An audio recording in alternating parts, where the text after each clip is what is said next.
Hello, and welcome to Seth of All Trades. Today, I'm going to be building a piece of terrain that will soon be coming to a convention near you. Well, it's not really guaranteed, it kind of depends on where you live, but this terrain build will be playable at gaming conventions in the coming months, which is really rad because it's easily the coolest thing I think I've built to date, and I'm super proud of it. So, you want the 411, the information, the lowdown?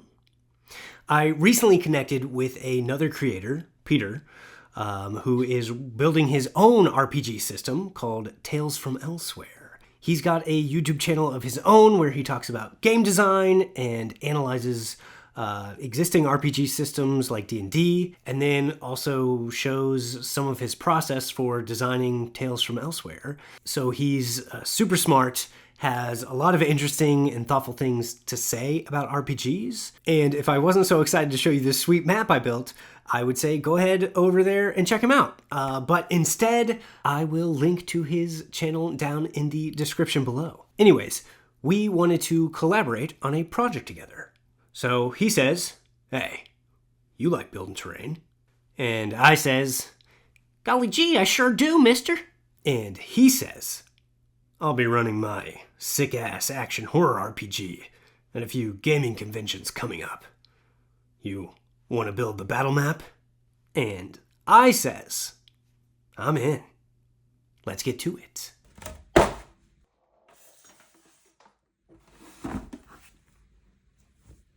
So this is a look at the inspiration that Peter sent over for this map, and these are a few preliminary sketches I did for the build.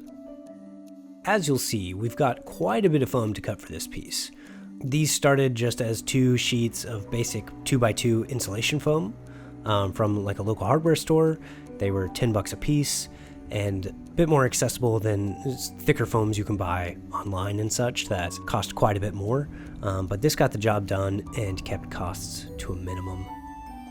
As far as my goals for this build were, obviously number 1 was giving Peter a killer battle map for his games, but I also wanted to challenge myself to make this thing as versatile and portable as possible. So the big questions I asked starting this build were, okay, size, how do we make this compact, make it modular? The biggest terrain elements of this were the cliff face with the waterfall, and then of course the river kind of flowing down. How do we make that as usable as possible? And the answer I came up with was magnets. So we decided on 6 8-inch by 8-inch pieces that could sit next to each other to get like a 16 by 24-inch map. On top of that, I wanted to create a prominent cliff face, whereas Peter's original art, kind of had this jutting edge where the waterfall falls off. I wanted to expand that and make it more of a presence piece at the table. And as a secondary benefit, essentially have a built-in GM screen.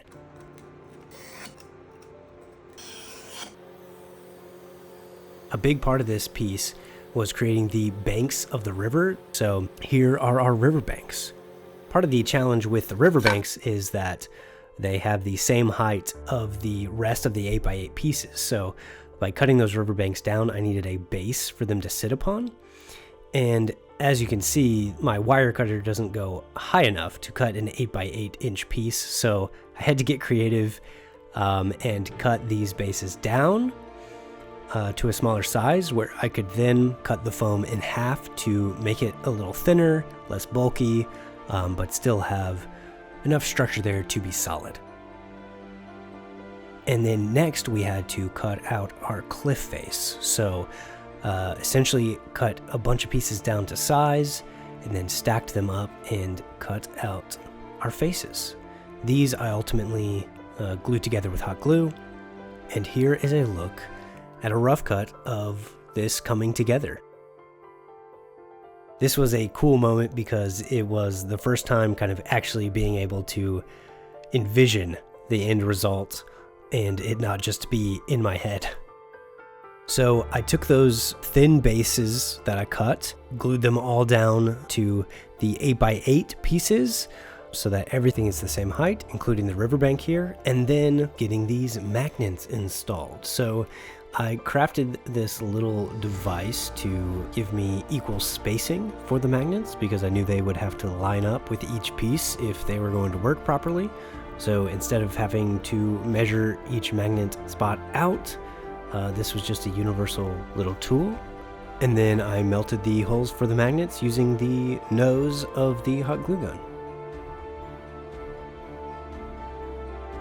Now, an important part for this to work is making sure the magnets were all facing the correct direction where they needed to be. So I took the magnets and marked one face of the magnets so that I knew that they were all facing the same way.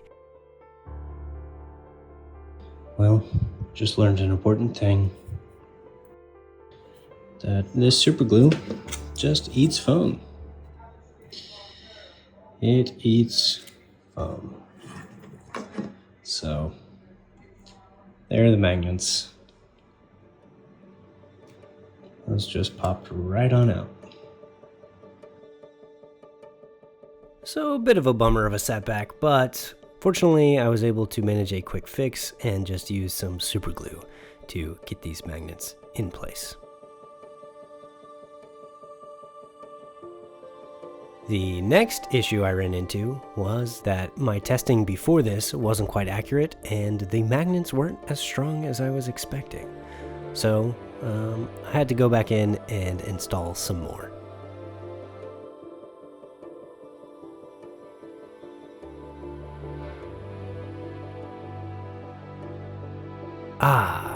Now that just feels better, much more secure. Next up, we are going to shape our cliff face and get this waterfall lined up with the river below. Just cutting a groove into the sort of central piece of this cliff face so that our water piece, when we get there, will just flow right on down into that river.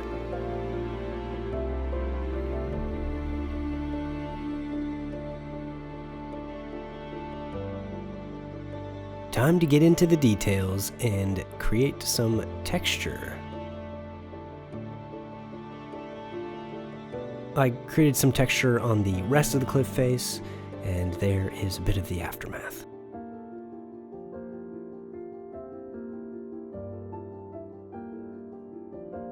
There it is, our cliff face. Next up, we're going to be doing some more texturing with some aluminum foil and a little bit of X-Acto knife work in there, but the foil goes a long way.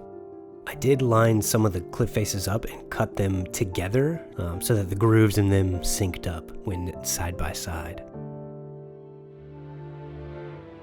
Now, the next trick was getting this cliff face to magnetize to the base. All I did was set some magnets on this and line the cliff face up with the base and then just press down really hard on it. And that gave me my spots where the magnets needed to go. So more and more and more magnets to solidify them to the base.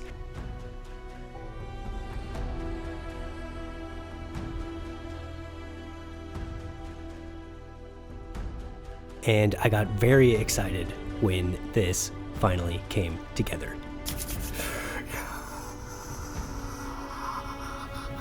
I did end up putting even more magnets on the sides of the pieces of the cliff face so that they would also affix together.